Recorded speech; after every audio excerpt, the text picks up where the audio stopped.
Were you the real source of that money? Well, thank you for having me on, first of all. Of course I was.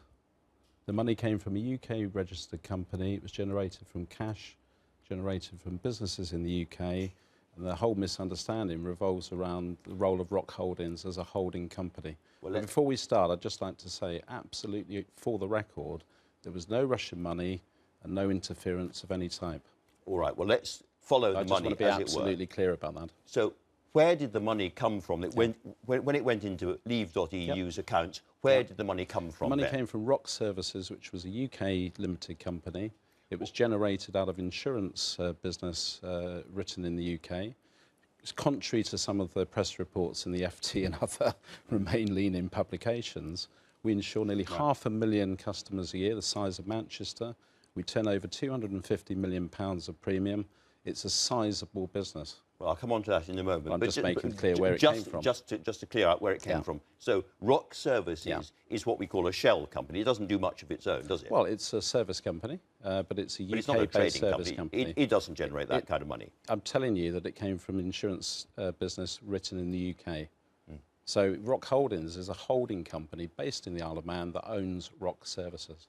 So, did any of the money coming into the Leave.eu come from Rock Holdings? Well, that's where I'm confused with the Electoral Commission referring this to the police. We've not been asked by the Electoral Commission to actually produce our bank statements. I think we have produced them to your show. And what is absolutely clear is it's a holding company, and during 15 and 16, there were no sizable amounts of money went into Rock Holdings.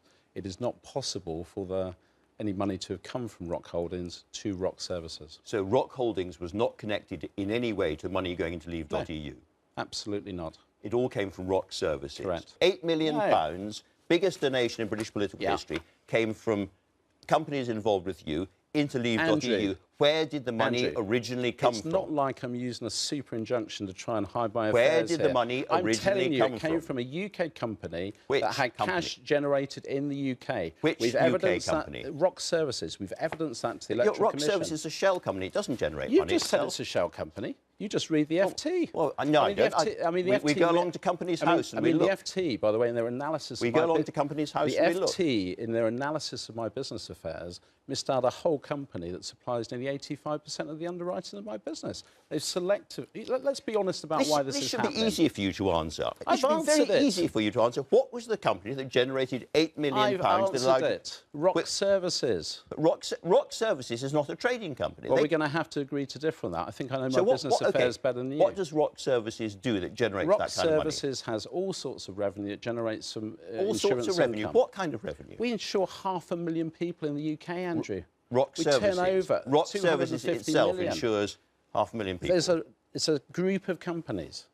I know it's complex for journalists to understand. It's not complex. It's very It's just that it looks like a company which doesn't generate that kind of money. As far as I'm concerned, I've given you the answer to the question. We know what this is about. This is about undermining Article 50. It's undermining the Brexit result, and it's a collection of very vicious Labour MPs that have grouped together with The Guardian and FT to try to undermine Brexit.